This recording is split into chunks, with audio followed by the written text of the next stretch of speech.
Pada umumnya, produksi karet di Indonesia masih relatif rendah. Hal ini disebabkan karena masih kurangnya penerapan teknologi budidaya karet, gangguan cuaca, iklim, serta hama dan penyakit. Penyakit sering menimbulkan kerugian ekonomi yang cukup besar bagi produsen karet. Kerugian yang ditimbulkannya mencapai miliaran rupiah tiap tahunnya. Tidak hanya karena kehilangan hasil akibat kerusakan tanaman, tetapi juga karena besarnya biaya yang diperlukan untuk usaha pengendaliannya.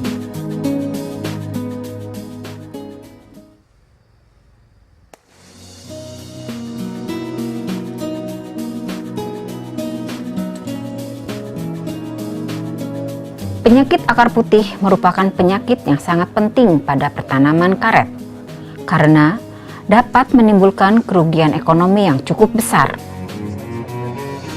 Penyakit ini dapat mengakibatkan kematian tanaman, terutama pada tanaman muda berumur 2-6 tahun yang sangat rentan terhadap penyakit jamur akar putih ini.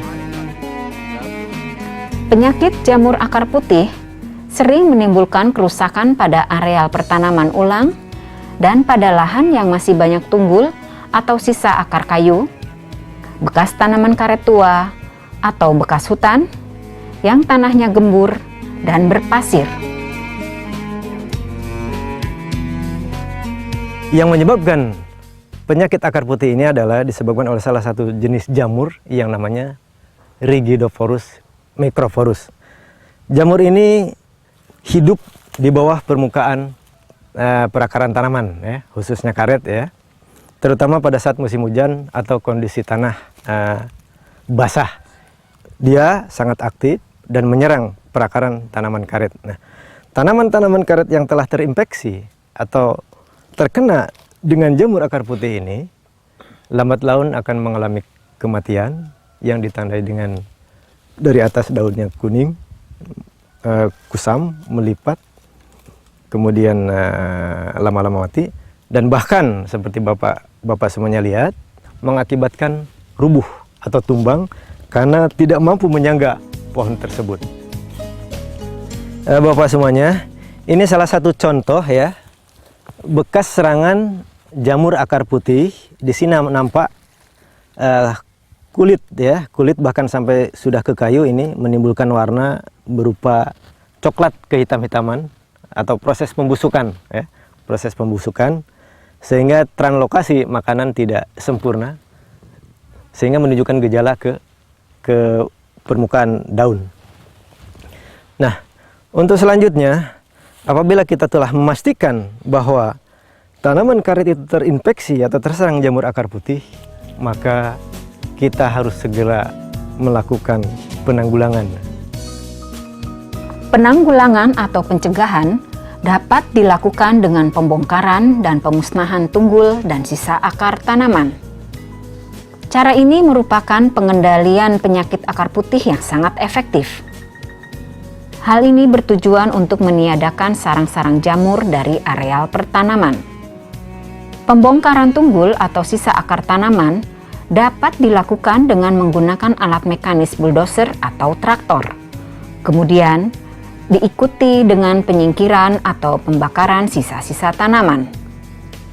Dapat juga dilakukan dengan penggunaan racun tunggul Garlon 480 EC atau Tordon 101 dengan cara dikuaskan pada bekas tunggul yang masih hidup dalam rangka mempercepat proses pelapukan tunggul itu sendiri. Pencegahan juga dapat dilakukan dengan penanaman kacangan penutup tanah seperti Pueraria fascioloides, Centrosoma pubescens, Calopogonium muconoides, Sopocarpus palustris, dan Colopoganium caerulum. Tanaman penutup tanah ini tidak hanya berfungsi untuk meningkatkan kesuburan dan konservasi lahan, tetapi juga mengaktifkan mikroorganisme yang secara tidak langsung dapat menghambat pertumbuhan jamur akar putih di areal bekas tunggul. Nah, yang kedua barangkali yang menginjak ke masalah pengobatan. Kalau tanaman itu sudah jelas kita yakini terserang oleh jamur akar putih, maka kita harus segera melakukan pengobatan. Ada beberapa banyak obat atau fungisida yang dapat kita gunakan dalam mengendalikan penyakit jamur akar putih. Antara lain adalah Baileton 250 EC, kemudian Baipidan 250 EC, bisa juga Baipidan 3G yang bersifat granular atau butiran, dan juga bisa menggunakan Anvil. Nah, untuk selanjutnya mari kita coba mengobati pohon yang terserang oleh jamur akar putih dengan menggunakan salah satu obat, yaitu Baileton 250 EC. Nah, jadi langkah pengobatan yang dapat kita lakukan ya, terlebih dahulu setelah kita cek pohon yang terserang dengan jamur akar putih seperti ini ya, kita lihat ada benang-benang jamur akar putih. Kita coba buat farid sekitar leher akar, bisa dengan menggunakan linggis atau bambu kayu yang diruncingi, atau juga bisa menggunakan parang ya. Oke. Nah, untuk selanjutnya kita coba buat larutan siram ya. Dosis yang diperlukan atau banyaknya obat yang diperlukan untuk pengobatan jamur akar putih ini sekitar 5 sampai 10 ml atau 5 sampai 10 cc per liter air. Ini kita coba buat 20 cc, berarti untuk 2 liter air.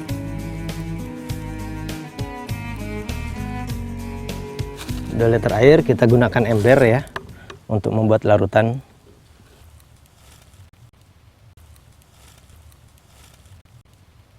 Ini ada takaran setengah liter.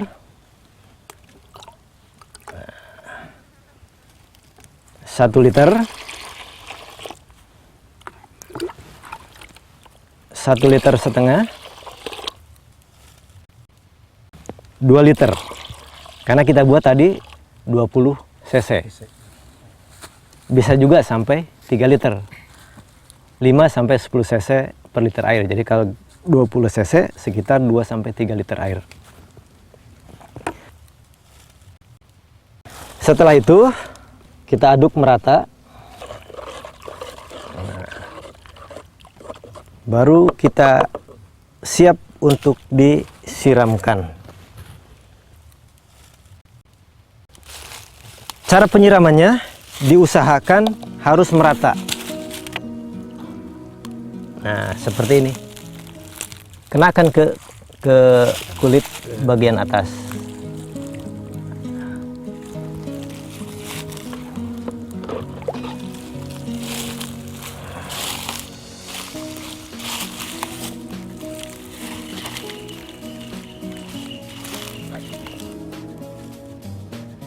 Ini Pak, setelah diobatin ini, apakah cukup dengan sekali saja? Dan juga apa cukup dibiarkan gini saja? Atau gimana? Jadi pertanyaannya berkaitan dengan masalah selesainya diobati ya. Tadi Bapak bilang, apakah setelah diobatin ini cukup dibiarkan begitu saja? Ataukah ada ulangan pengobatan? Nah, jadi setelah kita melakukan pengobatan seperti ini, seyogianya ini ditutup kembali ya. Itu langkah pertama ya, tutup kembali perakaran ini.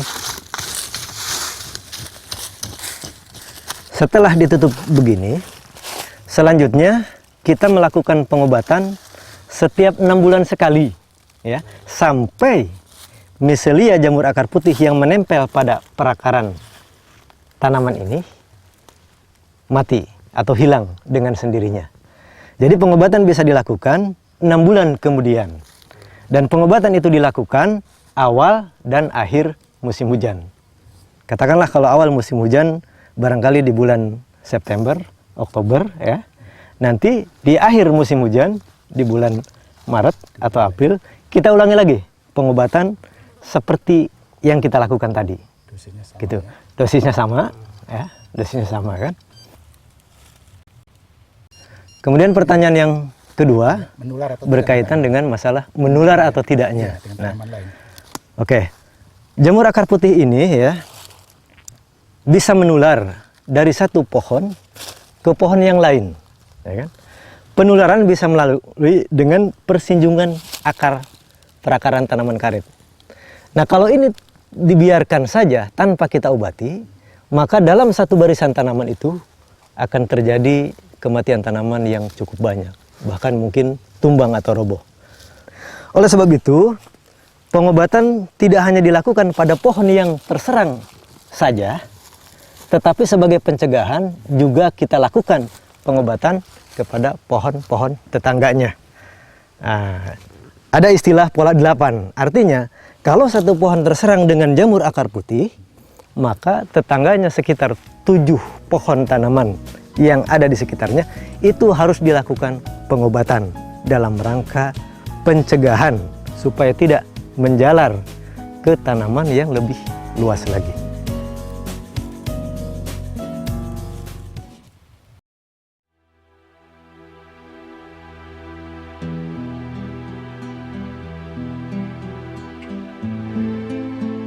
Penyakit kekeringan alur sadap mengakibatkan alur sadap tidak mengeluarkan lateks, namun tidak mematikan tanaman. Biasanya terjadi di kebun-kebun yang disadap terlalu sering atau sadap berat dan disertai penggunaan bahan perangsang atau stimulan keluarnya lateks. Kering alur sadap dapat juga ditemukan pada tanaman yang belum pernah disadap.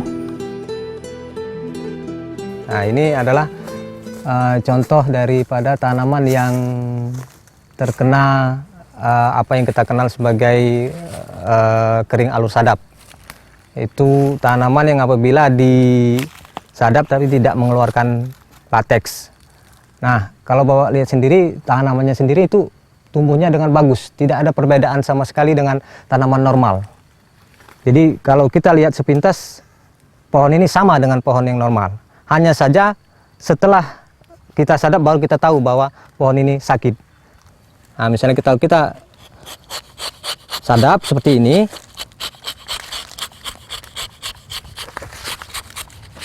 Ini sama sekali tidak mengeluarkan getah.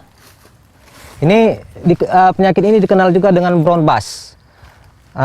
Kenapa disebut brown bust? Karena penyakit ini umumnya menimbulkan gejala kulit di dalam bagian dalamnya ini berwarna coklat, kecoklatan, maka disebut juga brown bust.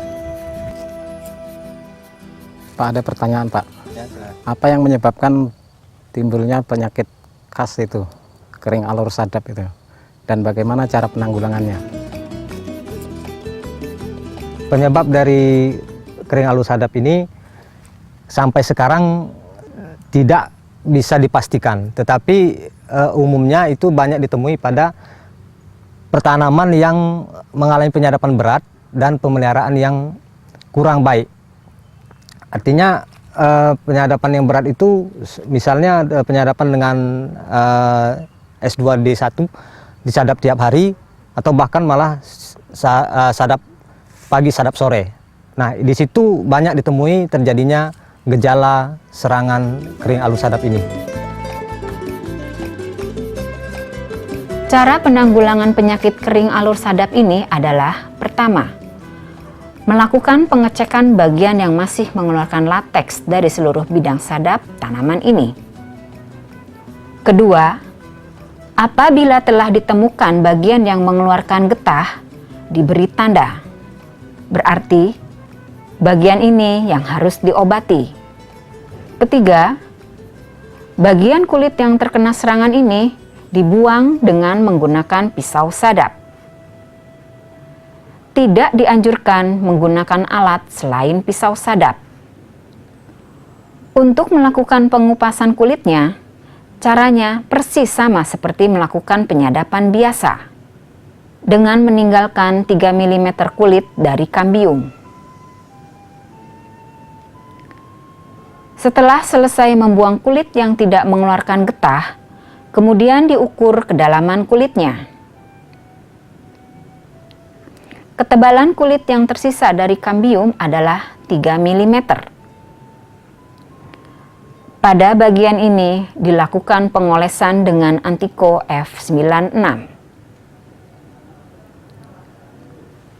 Sebelum dilakukan pengolesan, kulit batang ini dibersihkan dari getah-getah yang masih menempel. Nah, ini Bapak jangan lupa setiap kali akan melakukan pengolesan ini harus diaduk. Diaduk sampai merata, baru kita lakukan pengolesan. Caranya seperti ini. Lakukan dengan merata, ya, tetapi tidak usah terlalu tebal, tapi jangan terlalu tipis. Yang penting adalah rata. Semua bagian terkena, lekuk-lekuknya masuk semua. Kita aduk, jangan sampai dia mengendap. Terus dilakukan pengolesan, tipis tapi merata. Nanti Bapak-bapak kalau sudah sering melakukan ini, terbiasa melakukan pengolesan dengan Antico ini, Bapak-bapak akan menjadi ahli untuk menjadi tukang cat nanti Pak. Bisa mengecat rumah, jadi bisa alih profesi setelah ini. Begini Mbak, ini setelah diolah sudah merata semua Pak ya. Ini prosesnya berapa lama? Apa mungkin ya? Besok bisa disadap atau sebulan lagi bisa disadap atau bagaimana itu Pak? Nah, itulah memang kita ini maunya kalau bisa hari ini ngobati besok sudah sembuh. Hari ini nanam besok sudah panen. Ya, memang kalau bisa seperti itu Pak. Tapi kan karena ini memerlukan proses. Ini kan Bapak lihat sendiri, ini kulitnya kita buang nih Pak. Nah, untuk bisa kita sadap kembali harus menunggu sampai kulitnya tumbuh kembali. Nah, berdasarkan pengalaman kami paling tidak itu memakan waktu kira-kira 1 tahun, sehingga kulitnya sudah cukup tebal dan cukup matang untuk disadap kembali. Itu kira-kira begitu Pak.